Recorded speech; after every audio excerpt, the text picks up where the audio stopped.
नमस्ते। हिंदू धर्म विद्या में आप सभी का स्वागत है। Please like, share and subscribe. अमावस्या और पूर्णिमा, दो बहनों की कथा। पुरानी कथाओं के अनुसार एक राजा और एक रानी थे। उनके दो लड़कियां और दो लड़के थे। एक लड़की का नाम पूर्णिमा और दूसरी लड़की का नाम अमावस्या था। पूर्णिमा घर का सारा काम करती और भगवान की पूजा पाठ किया करती और गाय की सेवा भी करती थी, लेकिन अमावस्या ना तो घर का काम करती और ना ही भगवान की पूजा पाठ करती और ना ही गौ की सेवा करती। फिर भी राजा और रानी अपने दोनों बेटों और अमावस्या को बहुत प्यार करते थे, लेकिन पूर्णिमा से नफरत करते थे। राजा के दोनों लड़के और लड़कियां धीरे धीरे बड़े हो गए। राजा ने दोनों लड़कों का विवाह करवा दिया। इसके बाद रानी ने कहा कि दोनों लड़कियां भी विवाह के योग्य हो गई हैं, तो इनके लिए भी कहीं पर जाकर रिश्ता तय करके विवाह करा दो। लेकिन अमावस्या का विवाह किसी बड़े घर में करना और पूर्णिमा का किसी गरीब घर में, क्योंकि पूर्णिमा को घर का काम करना और भगवान की पूजा पाठ करना और गाय की सेवा करना यही पसंद है। अब रानी ने राजा को दोनों बहनों का रिश्ता तय करने के लिए भेजा, तो राजा अपने पड़ोसी राज्य के राजकुमार से अमावस्या की शादी का रिश्ता तय कर देते हैं और उसी गांव में एक गरीब लड़के से पूर्णिमा की शादी का रिश्ता तय कर देते हैं। राजा अपनी रानी को दोनों बहनों की शादी के रिश्ते के बारे में बताते हैं, तो रानी सोचती है कि अब देखते हैं कि पूर्णिमा की भगवान कैसे मदद करते हैं। यह पूजा पाठ बहुत करती है और गाय की सेवा भी करती है, लेकिन पूर्णिमा के भाई और भौजाई पूर्णिमा से बहुत प्रेम करते थे, क्योंकि पूर्णिमा उनका घर के काम में हाथ बटाती थी और अमावस्या उन पर अपना रोब जमाती थी। राजा कुछ दिनों बाद ही उनका विवाह करा देते हैं और जब राजा और रानी उन दोनों लड़कियों की विदाई देते हैं, तब अमावस्या को विदाई के समय बहुत सारी धन दौलत देते हैं और पूर्णिमा को कुछ भी नहीं देते हैं। इसके बाद दोनों बहनें अपने अपने ससुराल चली गई। अब एक दिन अमावस्या ने अपने घर पर शिव चर्चा रखी, जिसमें उसने पूरे गांव वालों को अपने घर बुलाया, लेकिन पूर्णिमा को नहीं। जब गांव की औरतें अमावस्या के यहाँ जा रही थी, तब पूर्णिमा अपने दरवाजे के बाहर बैठी हुई थी। तो उन औरतों ने पूर्णिमा से कहा कि तुम्हारी बहन के शिव चर्चा है, तुम नहीं चलोगी क्या? पूर्णिमा ने कहा, मुझे तो बुलाया ही नहीं, मैं कैसे चल सकती हूँ? औरतों ने कहा, बुलाया नहीं तो क्या हुआ, वहाँ तो भगवान की शिव चर्चा है, तुम चलो हमारे साथ। पूर्णिमा उन औरतों की बात मानकर उनके साथ चली जाती है। जब अमावस्या की नजर पूर्णिमा पर पड़ी, तो अमावस्या ने गुस्से में आकर पूर्णिमा से कहा कि तू यहाँ कैसे चली आई, तुम्हें तो मैंने नहीं बुलाया। खैर कोई बात नहीं, तुम आ ही गई हो तो चुपचाप बैठे रहना और इधर उधर मत घूमना। इस तरह से अमावस्या ने पूर्णिमा की गरीबी का मजाक उड़ाया। अमावस्या की ये बातें सुनकर पूर्णिमा की आंखों से आंसुओं की धारा बहने लगी और भगवान शिव से हाथ जोड़कर पूर्णिमा मन ही मन विनती करने लगी, हे भगवान, क्या पूजा पाठ करना, घर का काम करना और गौ सेवा करना यह गलत है? आखिर मेरा कसूर क्या है? आप कब कृपा करेंगे मुझ पर? पूर्णिमा बारंबार भगवान से यही कहती रही। जितने में शिव चर्चा पूरी हो गई। अब अमावस्या भगवान का प्रसाद बांटने लगी, तो उसने सबको भगवान का प्रसाद दिया, लेकिन पूर्णिमा को नहीं दिया। पूर्णिमा बिना प्रसाद के ही घर लौटने लगी, तो रास्ते में उसने सोचा कि बच्चे प्रसाद मांगेंगे तो मैं उन्हें क्या कहूँगी। उसने सोचा कि मैं अपने मायके अपने भाई भौजाई के यहाँ जाऊंगी और वहां से बच्चों के लिए कुछ लेकर आऊंगी। ऐसा सोचते हुए वह अपने घर आ गई और उसने अपने पति और बच्चों से कहा कि मैं अपने मायके जा रही हूँ। उन्होंने कहा ठीक है, और पूर्णिमा मायके के लिए रवाना हो गई। चलते चलते एक चबूतरा आया, जिस पर तुलसी का पौधा लगा हुआ था और उस चबूतरे पर एक बूढ़ी औरत बैठी हुई थी। वह कोई और नहीं, साक्षात तुलसी माँ थी। उस बूढ़ी औरत ने पूर्णिमा से कहा, बेटी तुम कौन हो और कहाँ जा रही हो? तो पूर्णिमा ने अपना परिचय दिया। तो उस बूढ़ी औरत ने पूर्णिमा से कहा, यह तुलसी का पौधा सूख रहा है, इसमें थोड़ा सा पानी डाल दो और इस चबूतरे की सफाई कर दो, जिससे मुझे थोड़ी ठंडक मिलेगी। पूर्णिमा ने कहा ठीक है माँ जी। उसने तुलसी में पानी डाला और चबूतरे की साफ सफाई की और उस बूढ़ी औरत को भी नहला दिया और उसके पैर दबाए और कहा, और क्या काम है माँ जी? उसने कहा, अब कुछ नहीं, अब तुम जाओ और वापस आते समय मुझसे मिलकर जाना। पूर्णिमा ने कहा ठीक है माँ जी, और वह वहां से रवाना हुई। तो चलते चलते आगे एक शिव मंदिर आया। वहां पर भी एक बूढ़े बाबा मिले जो चबूतरे पर बैठे हुए थे। वह कोई और नहीं, साक्षात भगवान महादेव थे। उन्होंने पूर्णिमा से कहा, बेटी तुम कौन हो और कहाँ जा रही हो? पूर्णिमा ने अपना परिचय दिया। फिर उस बूढ़े बाबा ने पूर्णिमा से कहा, इस चबूतरे और इस मंदिर की साफ सफाई कर दो बेटी। पूर्णिमा ने कहा ठीक है बाबा, और उसने चबूतरे और मंदिर की साफ सफाई की और पूजा पाठ की और उस बूढ़े बाबा को भी नहला दिया और कहा, और क्या काम है बाबा? उस बूढ़े बाबा ने कहा, और कुछ नहीं बेटी, अब तुम जाओ और वापस आते समय मुझसे मिलकर जाना। पूर्णिमा ने कहा ठीक है बाबा, और वह वहां से रवाना हुई और आगे चलते चलते काली माँ का मंदिर मिला। वहां भी एक बूढ़ी औरत चबूतरे पर बैठी हुई थी। उस बूढ़ी औरत ने पूर्णिमा से कहा, तुम कौन हो बेटी और कहाँ जा रही हो? पूर्णिमा ने अपना परिचय दिया। तब उस बूढ़ी औरत ने पूर्णिमा से कहा, बेटी यहाँ सब पूजा पाठ करने तो आते हैं, लेकिन मंदिर की साफ सफाई कोई नहीं करता है, इसलिए इस चबूतरे और मंदिर की साफ सफाई कर दो। पूर्णिमा ने कहा ठीक है माँ जी। तब पूर्णिमा ने मंदिर और चबूतरे की साफ सफाई की और पूजा पाठ किया और माता का श्रृंगार किया और उस बूढ़ी औरत को नहला दिया और बूढ़ी औरत के पैर दबाए। और पूर्णिमा ने कहा, और क्या काम है माँ जी? तब उस औरत ने कहा, और कुछ नहीं, अब तुम जाओ और वापस आते हुए मुझसे मिलकर जाना। तब पूर्णिमा ने कहा ठीक है माँ जी। इसके बाद वो वहां से रवाना हुई और थोड़ा आगे चलते चलते एक नदी आई। नदी के किनारे भी एक बूढ़ी औरत बैठी हुई थी। वह साक्षात गंगा मैया थी। उस बूढ़ी औरत ने कहा, तुम कौन हो बेटी और कहाँ जा रही हो? तो पूर्णिमा ने अपना परिचय दिया। इसके बाद उस औरत ने पूर्णिमा से कहा, इस नदी पर स्नान करने तो सब आते हैं, लेकिन यहाँ साफ सफाई कोई नहीं करता है, इसलिए तुम इस किनारे पर साफ सफाई कर दो। पूर्णिमा ने कहा ठीक है माँ जी। पूर्णिमा ने वहां पर साफ सफाई की और उस बूढ़ी औरत के पैर दबाए और कहा, और क्या काम है माँ जी? उस बूढ़ी औरत ने कहा, कुछ नहीं बेटी, अब तुम जाओ और वापस आते हुए मुझसे मिलकर जाना। इसके बाद पूर्णिमा नाव में चढ़ने लगी तो नाव फूलों से सजी हुई थी। वह नाव में बैठकर नदी के दूसरे किनारे पर उतर गई। इसके बाद वह अपने पीहर के घर पहुंच गई। वहां पर पूर्णिमा के भाई भौजाइयों ने उसे देखा तो वो बहुत खुश हुए और उन्होंने पूर्णिमा की बहुत खातिरदारी की और खूब सारी बातें करते हैं और कहा कि बच्चों को भी साथ लेकर आती। इसके बाद सब खाना खाकर सो जाते हैं और सुबह जब पूर्णिमा ने अपने ससुराल जाने के लिए कहा तो भाभीियों ने उसे एक लाल साड़ी दी और एक थैले में बच्चों के लिए कपड़े और खाने पीने के कुछ सामान रख दिया और कहा कि तुम बहुत दिनों के बाद आती हो, जल्दी जल्दी आया करो। पूर्णिमा ने कहा ठीक है। इसके बाद पूर्णिमा की भाभीियों ने पूर्णिमा को हाथ में थैला दिया और कहा कि जाओ और वापस जल्दी आना। इसके बाद पूर्णिमा वहां से रवाना हुई और उसी नदी के किनारे पर पहुंच गई। नाव में बैठकर नदी के दूसरे किनारे पर उतर गई।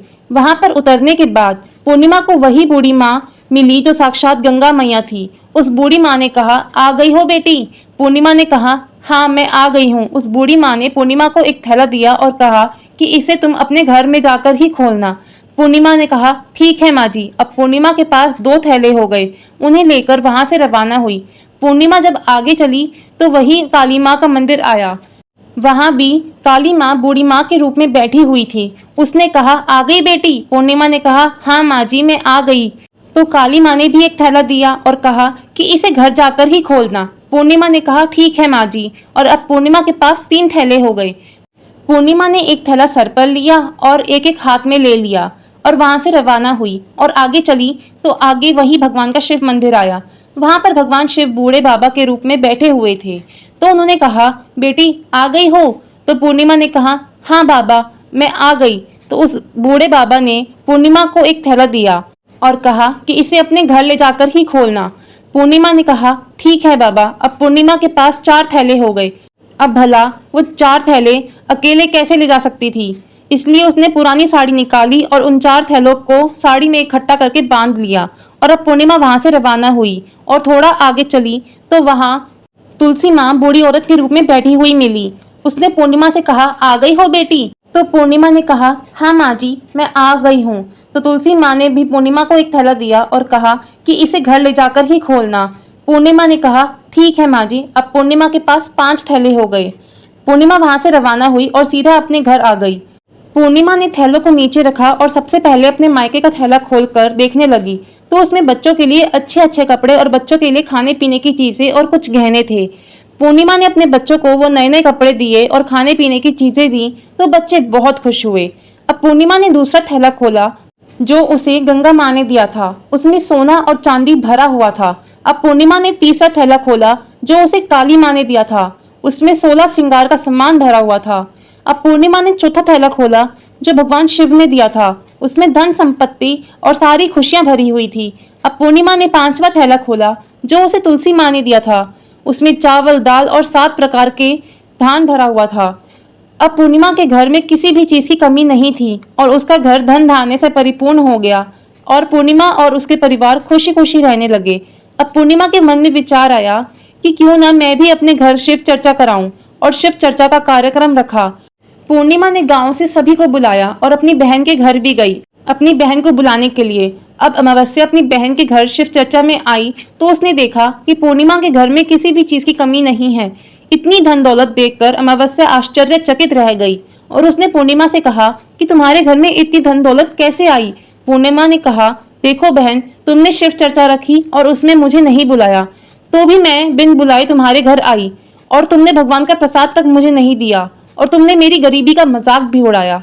और उसके बाद मैं जब अपने घर आ रही थी तो रास्ते में मेरे मन में विचार आया कि घर पर जब बच्चे प्रसाद मांगेंगे तो मैं उन्हें क्या कहूँगी। इसलिए मैंने सोचा कि अपने मायके जाऊंगी और मैं अपने मायके चली गई और जो कुछ भी घटना हुई वह सब अमावस्या को बता दी।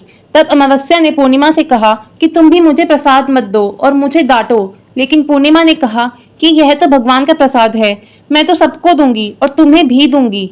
फिर भी अमावस्या ने प्रसाद भी नहीं लिया और वह सीधा अपने घर चली गई। घर जाकर अपने बच्चों से कहकर वह अपने मायके जाने के लिए रवाना हो गई। चलते चलते रास्ते में वही तुलसी माँ मिली जो चबूतरे पर बूढ़ी माँ का रूप धारण कर कर बैठी हुई थी। उस बूढ़ी माँ ने अमावस्या से कहा, बेटी तुम कौन हो और कहाँ जा रही हो? यह तुलसी का पौधा सूख रहा है, इसमें थोड़ा सा पानी डाल दो और इस चबूतरे की साफ सफाई कर दो। इस पर अमावस्या ने कहा, ए बुढ़िया, तुझे दिखाई नहीं देता मैंने कितनी महंगी साड़ी पहन रखी है, यह गंदी हो जाएगी। ऐसा कहकर वह आगे चली तो भगवान शिव मिले, उनको भी उसने ऐसा ही कह दिया। उसके बाद आगे चली तो काली माँ मिली, काली माँ को भी उसने ऐसा ही कह दिया। उसके बाद आगे चली तो गंगा मैया मिली, गंगा मैया को भी उसने ऐसा ही कह दिया। इसके बाद वह नाव में बैठने लगी तो नाव में फूलों की जगह कांटे थे जो उसके पैरों में चुभ गए और वह दूसरे किनारे पर उतरकर वह अपने मायके चली गई। जब वहां उसकी भौजाइयों ने देखा तो वह आपस में धीरे से बोली, काम की ना काज की, 2.5 शेर अनाज की। ये बला कहाँ से आ गई? अब आ ही गई तो ठीक है। पूर्णिमा तो अपने काम में हाथ बताती थी, यह कोई काम तो करेगी नहीं। अब उन्होंने खाना बनाया और खाकर सो गए। अमावस्या सुबह उठी और उसने भौजाइयों से कहा कि मैं अपने ससुराल जा रही हूँ। तो उन्होंने कहा, ठीक है जाओ। अमावस्या बोली, पूर्णिमा को तो तुमने एक थैला दिया था और मुझे कुछ नहीं दोगी क्या? भौजाइयों ने कहा, तुम घर जाओ, थैला तुम्हारे घर पहुंच जाएगा। फिर वह वहां से रवाना हुई और नदी के किनारे आकर नाव में बैठकर दूसरे किनारे पहुंची। वहां गंगा मैया बूढ़ी माँ का रूप धारण करके बैठी हुई थी। बूढ़ी माँ ने कहा, आ गई हो बेटी? तो उसने कहा, हाँ आ गई। अमावस्या ने कहा, तुमने पूर्णिमा को एक थैला दिया था और मुझे नहीं दोगी क्या? बूढ़ी माँ ने कहा, तुम अपने घर जाओ, थैला तुम्हारे घर पहुंच जाएगा। इसके बाद काली माँ ने भी ऐसा ही कह दिया। इसके बाद भगवान शिव ने भी ऐसा ही कह दिया। इसके बाद तुलसी माँ ने भी ऐसा ही कह दिया। इसके बाद जब वह अपने घर पहुंची तो आंगन में 5 थैले रखे हुए थे। अमावस्या ने अपने मन में सोचा कि आज तो मैं निहाल हो गई। उसने जल्दी जल्दी से सभी थैलों को खोला तो उसमें किसी में मिट्टी, तो किसी में पत्थर, तो किसी में कंकड़, किसी में कोयला, किसी में सांप बिच्छू भरे हुए थे। यह सब देखकर उसने अपना सर पकड़कर कहने लगी, हे भगवान, मुझे मायके में भी कुछ नहीं मिला और इन थैलों में भी कुछ नहीं मिला। इसके बाद अमावस्या दौड़ती हुई अपनी बहन पूर्णिमा के घर जाती है और पूर्णिमा से कहती है, तुझे तो इतना सब कुछ मिला और मुझे कुछ नहीं मिला, आखिर क्यों? पूर्णिमा ने कहा कि मैं जब अपने मायके जाती हूँ तो अपने भौजाइयों के साथ मिलकर काम करती हूँ और तुमने कभी उनकी इज्जत नहीं की, इसलिए तुम्हें वो भला क्या देती। और इसके बाद तुमने गंगा माँ को ठुकरा दिया और काली माँ को भी ठुकरा दिया और भगवान शिव को भी ठुकरा दिया और तुलसी माँ को भी ठुकरा दिया, इसलिए उन्होंने भी तुम्हें कुछ नहीं दिया। अमावस्या बोली, बहन मुझे माफ कर दो, मैंने सदा तुम पर अत्याचार किए हैं, मुझे कुछ नहीं मिला तो कोई बात नहीं, मैं भगवान की भक्ति करके सब कुछ प्राप्त कर लूंगी, मुझे इसका रहस्य बताओ। तो पूर्णिमा ने कहा, तुम 3 सूत्र का ज्ञान ले लो। पहला सूत्र में दया मांगना और दूसरे सूत्र में चर्चा करना और तीसरे सूत्र में 108 बार ओम नमः शिवाय का जाप करना। बहन, भगवान ने जो 3 सूत्र दिए हैं इनको अपना हृदय में बसा लेना। मैंने सच्चे मन से भगवान की पूजा पाठ की, इसलिए मेरे पास कुछ नहीं था, फिर भी भगवान ने मुझे सब कुछ दिया और तुम्हारे पास जो कुछ था वो भी खत्म हो गया। इसके बाद अमावस्या अपने घर गई और भगवान की पूजा पाठ करने लगी और भगवान शिव से माफी मांगने लगी और गौ सेवा करने लगी और दूसरों की मदद करने लगी। हे भगवान, जैसे पूर्णिमा का भला किया वैसे सबका करना, कहते की सुनते की, और जैसे अमावस्या को सही राह दिखाई वैसे ही हम सबको भी दिखाना।